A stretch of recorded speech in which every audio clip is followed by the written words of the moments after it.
Hey, Chris Borja, I've got a really cool tour for you guys today. My networking efforts take me all over town, and there's a company right here in Columbus, Ohio, actually in Plain City, right outside Dublin, that does something really cool. They make baseball bats, and most people haven't ever seen the process of making a baseball bat. So right now I'm here with Rick Antenorio of Phoenix Bats. I'm gonna have him take us on a quick tour. We're only gonna spend about maybe 5 to 7 minutes with you guys.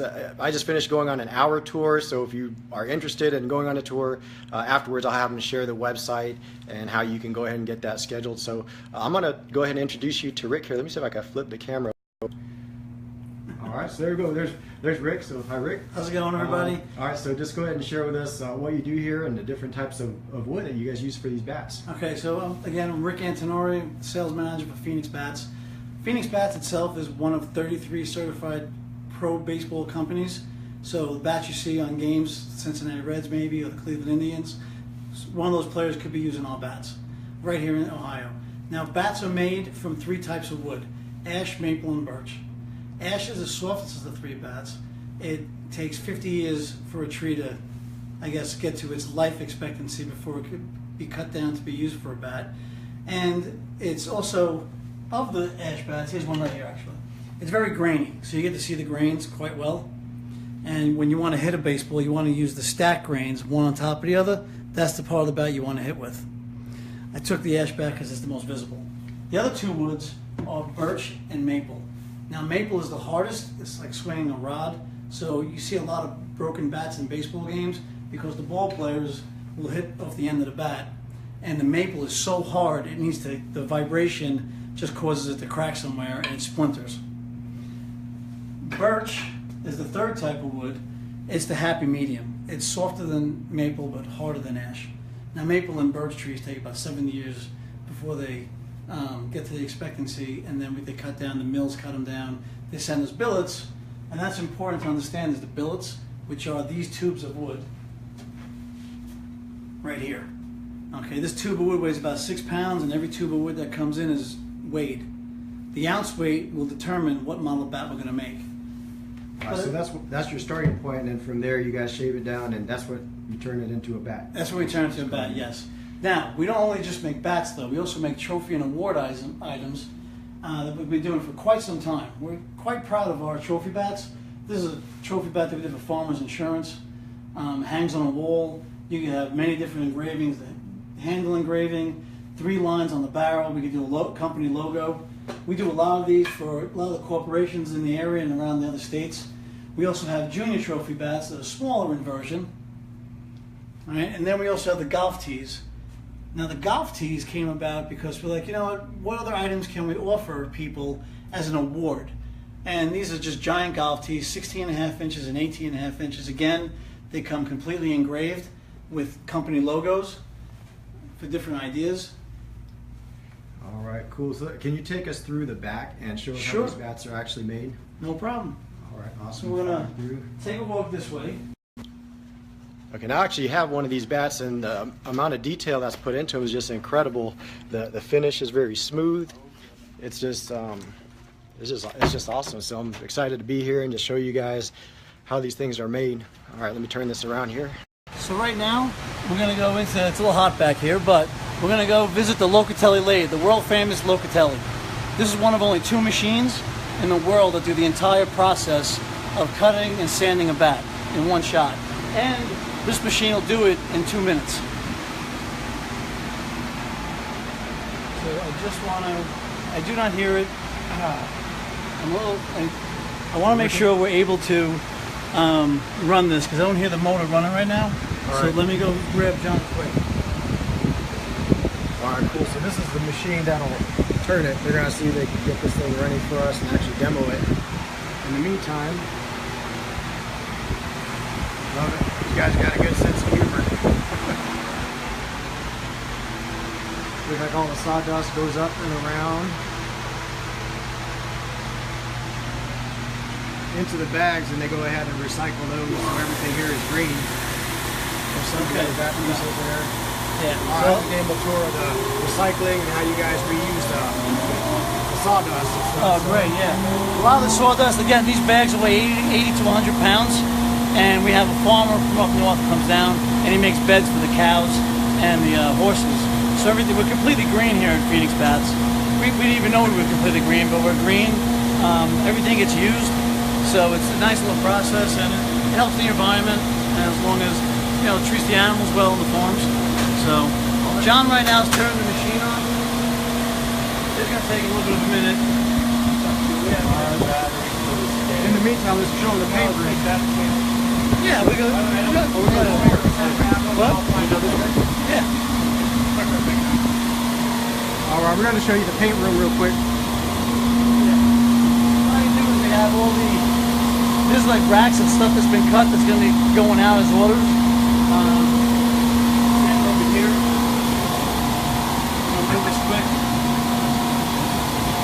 Everything is temperature controlled as far as the wood that comes in. Come through. So all the wood that gets shipped into us has to be weighed and then categorized.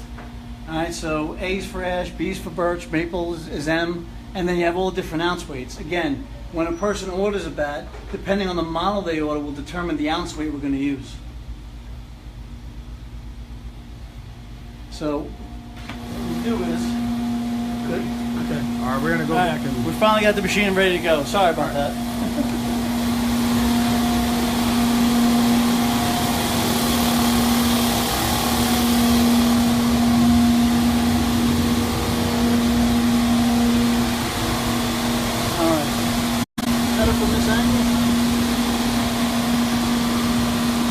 What you can see real quick is Bill is going to come up and get into the locks. And no, it's not. Oh, yep, there we go. So now it's locked in place. And the knives are going to engage down here and start making the handle. We'll go around. Yep.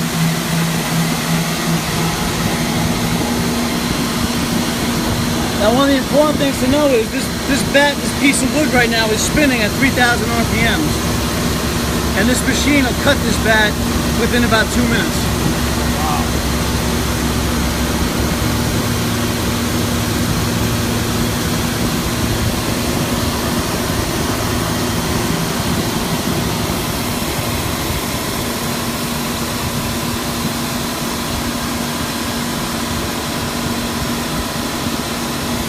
Yeah, this is cool. Hey, if you guys have any questions that are watching, if you have any questions, go ahead and fire them in the comments, and I'll go ahead and ask Rick for you guys. And even if you're watching on the replay, go ahead and ask your comments and questions, and I'll have to respond right there on the comments. That is amazing. Now the knives disengage, and the sanding belt, which is right here, is now attaching itself, and it's going to sand the bat completely smooth. And this bat will be ready to go, unless it's been ordered to paint, which is a whole other process. We'll go in the back and I'll show you quick.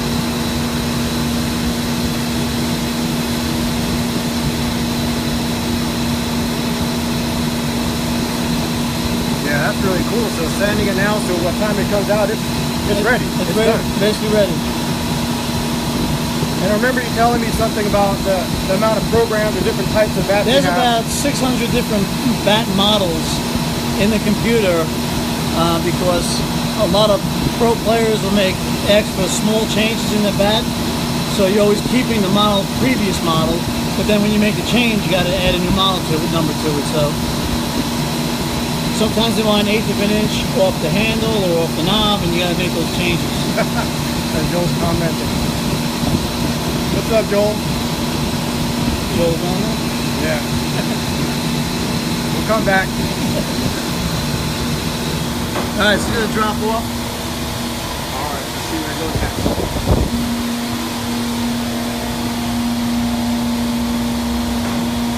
There you go. Now, what will happen is, depending on the order, the end piece will get cut off and sanded down, or it'll be cupped once this end piece is taken off. This end piece may stay because they maybe do paint work to it. So they'll put a hook on it and he'll paint it like for the barrel down and then let it dry. I'm going to show you in a minute another section. So I'm going to leave this over here because it's obviously in order and I want to make sure John gets it so he doesn't misplace it anywhere. Yeah, so if you guys have any questions, go ahead and pop them in the comments. and we'll get them answered for you. If I'm still here, I'll go ahead and ask Rick for you guys. And if you're watching this on the replay, go ahead and leave it on there. I tagged them in it, so they'll go ahead and answer your questions. If you have any questions about how they make the bats or anything like that, go ahead and put it in the comments. All right, so I'm following Rick now. We're going through a different part of the building, and you're going to see what happens next after they go ahead and cut those bats. So this right here is the finishing area of when the bats are cut, and then they're brought to a room for paint. It's very messy back there. And then a drying room, which is really hot. It's already a hot day today. So right over here, John's working on a huge rack right now of bats that are going to be going out shipping today. What happened was, depending on the order, okay, these were natural bats that just got engraved. They're going to be sent out. These bats right here, the person ordered it orange with a green handle, and they had an engraving here. So when the bats are painted, John will put painter's tape over this and then program the computer for the laser engraver to etch everything into the bat. I'm going to show you one of our more intricate models that are going out. This was actually done for the Australian Little League team. A lot of work was done to this. John spent a lot of time, did a fantastic job. You can see how detailed the logos get when we're doing laser engraving. John does a really wonderful job in making sure the programs come out right and that the detail is there.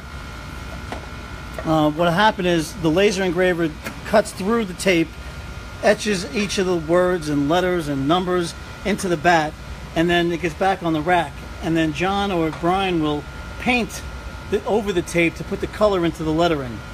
Once that dries, they take the tape off, polish it up, and then it goes into this area for the boxes. It gets labeled and shipped out. FedEx comes at 5 o'clock, and the bat that you ordered is on its way to you. Awesome. Is there anything else you want to show us, or is that pretty much wrap it up? That's pretty much wrapping it up. That's the real version. Considering the tour is basically an hour, which we do on Monday, Wednesday, and Friday. Mondays and Fridays at 1:30, Wednesdays at 6. They're open tours. Anyone come down is $10 a person. You can get more information on www.phoenixbats.com or give us a call at 877-598-2287. We also do scheduled tours of 10 or more people. You can schedule a day, we'll schedule a time, and we'll work with like that. At the end of the tour, everyone gets a free gift. All right, sounds like a good deal. Thanks for taking us on the tour. If you guys want me to go tour somebody else, you got another cool business you want me to go check out, go ahead and let me know, and I'll go tour that and post it on here. So I'll see you guys soon. You have an awesome day.